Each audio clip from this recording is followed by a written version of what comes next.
Halo semuanya, akhirnya aku bisa membuat video ini di kos yang sebenarnya ini udah ke-9 kali aku pindah di Jember. Oke, untuk video kali ini sebenarnya aku bagi menjadi 3 bagian ya. Yang pertama itu ada pencapaian. Pencapaian apa aja yang didapat selama umur 23 tahun. Kemudian ada pelajaran. Pelajaran apa sih yang didapat dari umur 23 tahun itu? Terus yang terakhir yaitu ada harapan. Mungkin nanti harapan ke depannya untuk 2025 ini atau umur 24 tahun bisa terlaksana ya. Langsung aja ke pencapaian, ya kan? Pencapaian yang pertama. Sebenarnya pencapaian ini di luar ekspektasi aku ya, maksudnya lebih cenderung nancep aja gitu di otak tanpa tertulis ataupun direncanakan secara matang, tapi itu langsung ada aja gitu di pikiran atau alam bawah sadar mungkin. Oke. Yang pertama, pencapaian pertama aku adalah skripsi selesai. Wah, ini bener-bener perjuangan banget ya. Kalian juga pasti tahu ngerasain bagaimana skripsi gitu. Skripsi ini akhirnya selesai juga. Banyak banget struggle dan halangan dan rintangan yang harus aku lalui. Kedua ini aku ternyata masih bisa ikut untuk studi independen dari kampus Merdeka. Ya, aku memanfaatkan kesempatan ini gitu karena memang udah menjadi semester tua gitu. Jadi aku memanfaatkan kesempatan ini untuk terakhir kalinya dengan mengikuti studi independen. Dan studi independen yang aku ikuti ini dan aku diterimanya itu adalah di bagian program digital marketing. Ya, aku sangat-sangat bersyukur ternyata bisa ikut dalam pelatihan ini. Yang ketiga yaitu pencapaian ya. Pencapaian yang ketiga ini ternyata aku masih bisa ikut lomba fotografi atau Peksiminas. Mungkin kalau teman-teman sendiri mungkin belum tahu apa itu Peksiminas. Itu sebenarnya adalah pekan seni mahasiswa se-Indonesia. Jadi cabang atau bidang lomba yang aku ikuti itu adalah fotografi. Aku bisa mengatakan ini sebagai pencapaian karena memang ternyata masih bisa lolos sampai sefakultas ya. Terus pencapaian yang keempat, ternyata aku masih bisa traveling atau ke tempat-tempat yang sebenarnya aku pengen dari lama. Itu mulai dari Bandung, kemudian Jogja, terus yang terakhir ada Kawah Ijen, yaitu letaknya di Bondowoso. Aku seneng banget ternyata bisa traveling ke 3 tempat ini gitu, karena emang ini udah menjadi wishlist lama aku gitu, dan akhirnya tercapai. Pencapaian yang kelima ini kerja. Ya, ternyata aku masih bisa sempet untuk melakukan pekerjaan di beberapa tempat bekerja. Pertama aku itu ada di bagian seller, ya semacam untuk menjual dari kuota internet atau pulsa. Ya bisa dikatakan di sebuah counter lah ya. Aku senang banget bisa bekerja di sana dan juga bisa menambah penghasilan aku sendiri untuk di rantauan Jember ini. Yang kedua itu ada di perusahaan industri kreatif.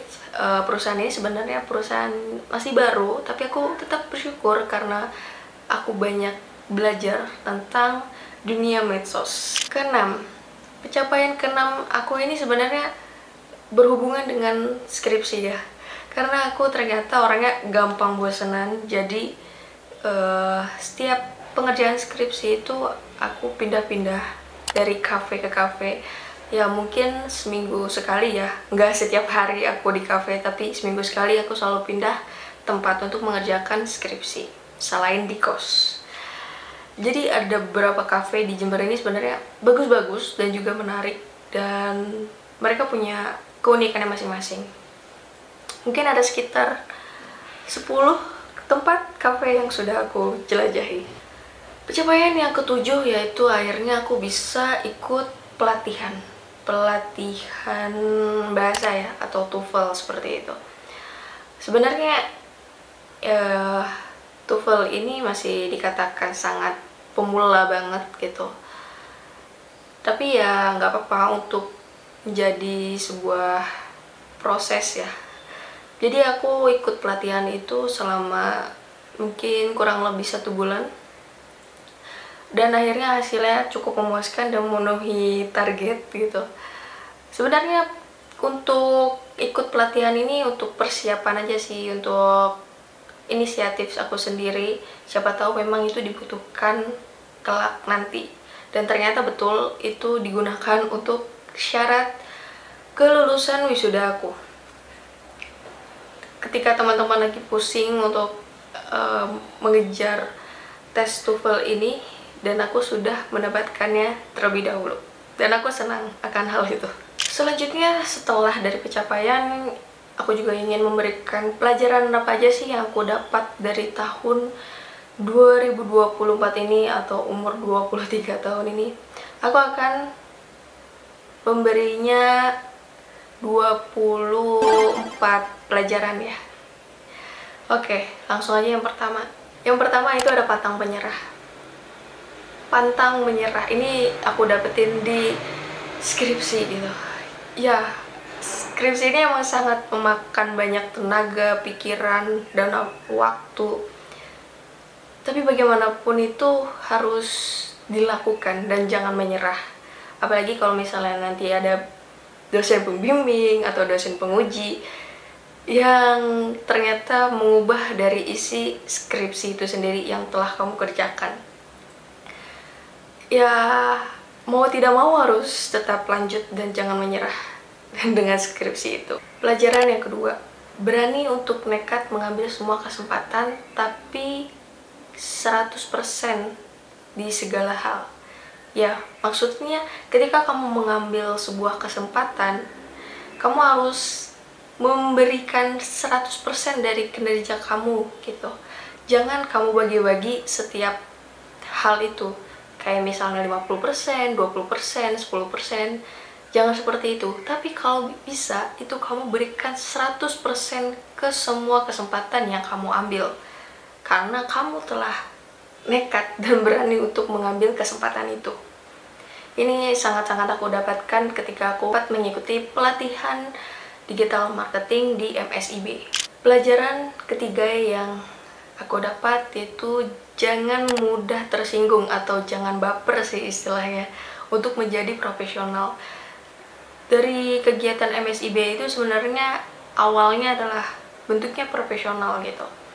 Bagaimana caranya kita harus profesional, jangan gampang banget baper atau tersinggung gitu.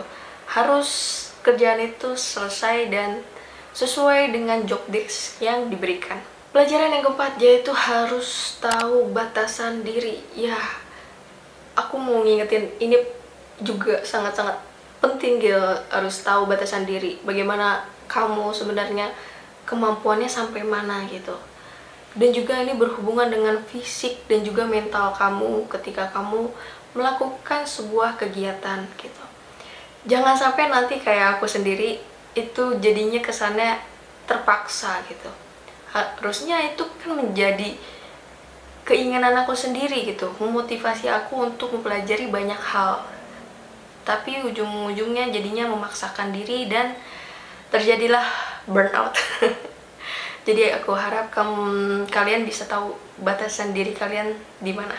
Pelajaran yang kelima yaitu jangan gampang untuk menilai seseorang. Ya, ini juga penting banget, jangan menilai orang tuh gampang banget gitu. Karena kita tidak tahu sebenarnya apa yang membentuk karakter orang seperti itu. Ya mungkin terjadi karena masalahnya atau juga trauma yang dihadapi dia selama hidup gitu. Jadi jangan gampang gitu, jangan gampang untuk menilai seseorang. kita harus mengulik lebih dalam. Oh, orang ini tuh kenapa seperti ini, kenapa bisa seperti itu gitu. Jadi ada alasan-alasan tersendiri kenapa orang memiliki karakter seperti itu. Dan kita juga harus mengerti dengan karakter orang seperti itu. Pelajaran yang keenam yaitu adalah konsisten. Konsisten lebih penting dibandingkan dengan hasil akhir. Jadi sebaiknya kita melakukan hal-hal kecil terlebih dahulu, itu nggak apa-apa banget gitu. Dan setidaknya ada progres yang berjalan gitu. Jadi jangan fokus kepada hasilnya terus gitu, tapi kita harus melakukan itu secara konsisten dan bertahap untuk mencapai hal tersebut. Pelajaran yang ketujuh, idealis, tapi jangan lupa juga realistis gitu. Ya, semua orang awalnya emang pasti idealis kan, tapi ujung-ujungnya akan realistis juga gitu, melihat kondisi dan situasi realnya tuh seperti apa gitu. Gak bisa memaksakan idealis kamu terus-menerus gitu, harus melihat kondisi dan situasi dulu gitu, realnya seperti apa. Pelajaran yang ke-8, buang-buang perfeksionis, just do it ya. Aduh, ini sangat-sangat membuka pikiran aku banget, karena selama ini ya perfeksionis gitu, jadi harus ya semuanya harus bagus dan harus perfect gitu, padahal hanya perlu untuk lakukan aja dulu gitu loh, gak usah mikirin nanti bagus atau enggak gitu, yang penting lakuin dulu. Oke, ini pelajaran juga. Pelajaran yang ke-9, jika kamu punya masalah kepada orang, bersikap jujur dan komunikasikan ya. Sudah saatnya nggak ada lagi untuk meraba-raba, aku salahnya tadi di mana ya, gara-gara apa ya. Udah, mendingan jujur aja dan komunikasikan aja ke orang tersebut gitu. Jadi jangan buang-buang waktu dan juga energi kamu untuk meraba-raba, tadi aku salah apa ya, kenapa ya. Ya udah, tinggal komunikasikan aja gitu. Pelajaran yang ke-10, ini juga berkaitan dengan yang tadi. Kalau misalnya orang itu meng-cut off kamu, ya udah biarin aja gitu loh. Jadi ya setiap orang ternyata punya waktunya sendiri-sendiri. Ya people come and go. Ya mau nggak mau seperti itu gitu kejadiannya dan realitanya gitu. Nggak semuanya orang itu akan tahan dan selamanya bersama kamu gitu. Ada waktunya mereka juga harus pergi dan juga bertemu dengan orang lain yang lebih baik. Kita juga akan bertemu dengan yang lebih baik juga gitu. Jadi jangan khawatir, oke? Pelajaran yang ke-11, wah ini aku temuin pas lagi aku jalan-jalan. Kalau lagi jalan-jalan sebenarnya ya udah fokus aja di jalan-jalan, gak usah mikirin beban yang lagi dikerjakan gitu, kayak misalnya pekerjaan atau memang lagi ngerjain skripsi. Jalan-jalan kan tujuannya untuk healing ya, maksudnya kayak refreshing juga gitu loh dari beban tersebut. Jadi jangan diungkit lagi tentang hal seperti itu gitu loh, dan tinggallah laptop kalian di rumah aja. Pelajaran yang ke-12, ternyata semua teman itu tidak benar-benar teman gitu. Jadi sebenarnya dalam pertemanan juga ternyata ada kastanya juga gitu kan.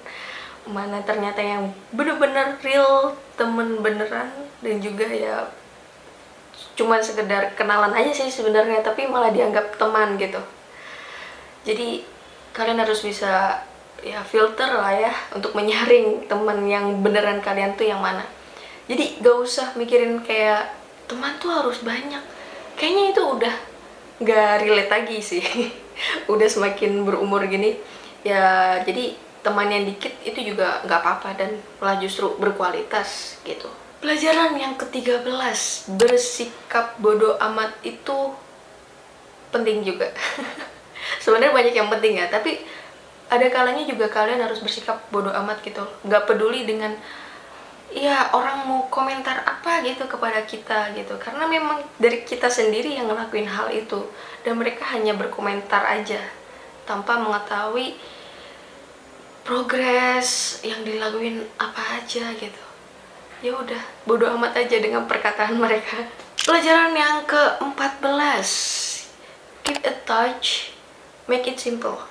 Ya, jadi kita tetap bisa berhubungan, ya. Tapi ya buat aja dengan sesimpel mungkin. Contohnya kalian bisa memberikan kayak video atau nge-like video mereka atau story mereka, atau bahkan komentar di foto atau video yang mereka unggah gitu.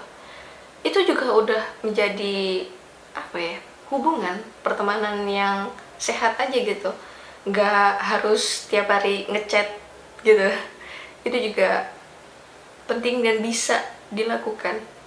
Jadi jangan lupa untuk tetap keep in touch sama teman-teman kalian ya. Pelajaran yang ke-15, tidak semua barang harus dibeli ya. Terkadang kita tuh pengen ini, pengen itu gitu. Tapi sebenarnya itu nggak diperluin banget gitu. Kalian sebenarnya hanya butuh beberapa barang yang sangat-sangat diperlukan. Kalau bisa kalian bisa menimbangkan lah, mana sih barang yang benar-benar dibutuhkan, bukan cuman keinginan belaka. Oke? Apalagi barang-barang yang lucu gitu. Pelajaran yang ke-16. Pelajaran yang ke-16 ini selalu belajar. Ya, selalu belajar dan gak ada hentinya. Ternyata memang walaupun kalian udah selesai kuliah atau pendidikan atau apapun itu, bahkan pekerjaan pun, itu kalian harus tetap belajar. Belajar dari suatu hal gitu. Pelajaran yang ke-17, kembali ke nol pada setiap profesi atau jabatan yang diemban ya. Jadi jangan menganggap diri kamu kayak udah wah banget, gue udah jago nih, jago ini segala macam. Tapi sebenarnya harus kembali ke nol lagi gitu. Karena ternyata di praktiknya, di dunia pekerjaan itu kita belum ada apa-apa ya sama sekali, dan justru banyak belajar dari orang-orang yang sudah berpengalaman secara langsung. Oke? 18, abadikan setiap momen. Wah, ini penting banget gitu. Apalagi kalian yang lagi ngerantau gitu. Jadi jangan ragu untuk mengabadikan momen. Ya biarin aja orang bilang, ih alay banget, ya kan? Pasti ngomong kayak gitu. Udahlah, gak peduli, biarin aja gitu. Abadikan setiap momen bersama teman kamu atau orang-orang yang kamu sayang, kamu temui di perantauan. Oke? Jangan lupa abadikan. Pelajaran yang ke-19, diet tanpa olahraga itu sia-sia. Iya, jadi aku kemarin sempat untuk nyobain diet. Nah, diet aku ini sebenarnya gampang sih, cuman kayak makan rebus-rebusan aja, kayak ubi rebus, telur rebus gitu. Tapi entah kenapa berat badan itu nggak berkurang, malah ya sama aja gitu, nggak ada perubahan, tetap sama. Jadi kalau bisa, kalau kalian diet ya olahraga juga lah ya, minimal palingan seminggu sekali kayak gitu. Pelajaran yang ke-20, belajar bahasa baru membuka kesempatan baru. Ya ini bener-bener terjadi gitu, maksudnya ya ternyata dengan pelatihan tadi bahasa Inggris seperti itu, ternyata ya dibutuhkan juga orang-orang yang memerlukan pakai bahasa Inggris. Jadi kalau bisa ya belajar bahasa baru lagi. Nggak harus bahasa asing sih, bisa bahasa daerah juga di daerah kalian. Karena setelah aku cari kayak pekerjaan di perantauan itu ya ada beberapa yang bertanya tentang, kamu bisa bahasa Jawa, kamu bisa bahasa Madura, apa ada bahasa daerah yang lain yang dibutuhkan seperti itu. Dan itu sangat-sangat penting, dan padahal bisa membuka kesempatan kamu untuk bisa bekerja di sana gitu. Jadi penting banget untuk kalian untuk bisa belajar bahasa. Pelajaran yang ke-21 yaitu berani explore hal-hal baru. Ya mungkin contohnya kayak bisnis kali ya gitu. Ya jadi jangan sungkan sih untuk berbisnis ya. Mungkin bisa kayak jualan makanan ringan atau tulisan atau mungkin jasa seperti itu.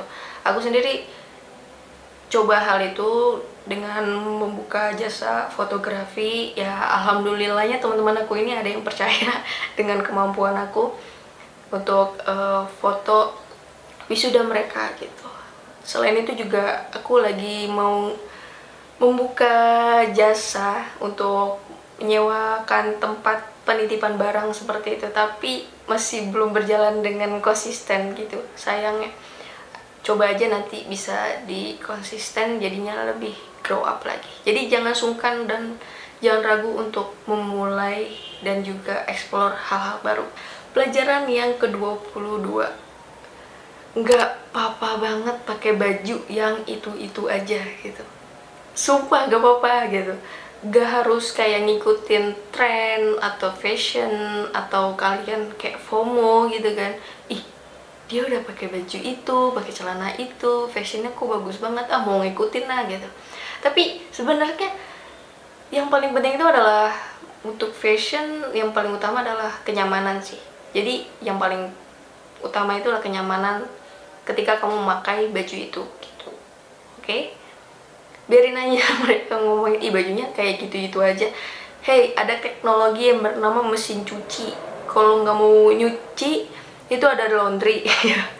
Jadi ya nggak apa-apa pakai baju itu aja. Bahkan malah justru jadi hemat gitu, nggak usah beli baju yang sekali pakai. Maksudnya bukan sekali pakai sih, kayak ikutin tren gitulah, kayak cepet banget gitu perpindahan dari tren ke tren yang lain gitu. Pelajaran yang ke-23, jangan lupa bersyukur. Ya, ini penting banget sih gitu. Kalau bisa ya setiap hari lah kalian bisa menjadi bentuk syukur kalian atas apa yang kalian kerjakan dan juga kalian dapatkan pada hari itu gitu. Kalian bisa ya, kalau misalnya kalian yang beragama muslim gitu kan, kalau bisa ya di sholat-sholat itu ya kalian bersyukur atas apa yang didapatkan, masih bisa bernapas, masih bisa melakukan banyak hal gitu. Jadi kalau bisa ya bersyukur kayak gitu aja gitu. Jangan kayak ngebanding-bandingin orang, ih kok orang itu dapat kerja bagus ya, tapi kok aku enggak gitu. Jangan deh. Mendingan ya udah bersyukur aja sama diri sendiri gitu, telah melakukan apa seperti itu. Pelajaran yang ke-24, ini paling gong sih. Dan juga pasti udah paling umum banget. Sabar adalah kunci. Ya, dari keseluruhan pelajaran yang aku berikan tadi, sebenarnya poinnya di sini sih, sabar. Harus sabar. Nggak tahu nanti ada masalah apa atau rintangan seperti apa yang tidak sesuai dengan rencana yang kalian inginkan. Kita nggak pernah tahu ya tentang masalah atau ujian yang nanti akan datang gitu. Tapi kuncinya adalah sabar aja dulu. Mungkin nanti ada hikmahnya gitu. Jawabannya nggak perlu sekarang, nanti pasti ada jawabannya. Yang terakhir yaitu adalah harapan. Ya, untuk harapan sendiri, aku pengennya di umur 24 tahun ini bisa olahraga ya. Olahraga lebih rajin lah, please. Ya, itu juga sebenarnya berkaitan dengan profesional dari sebuah tubuh gitu. Itu juga sebenarnya akan kesulitan, akan melakukan banyak hal. Itu berpengaruh sih.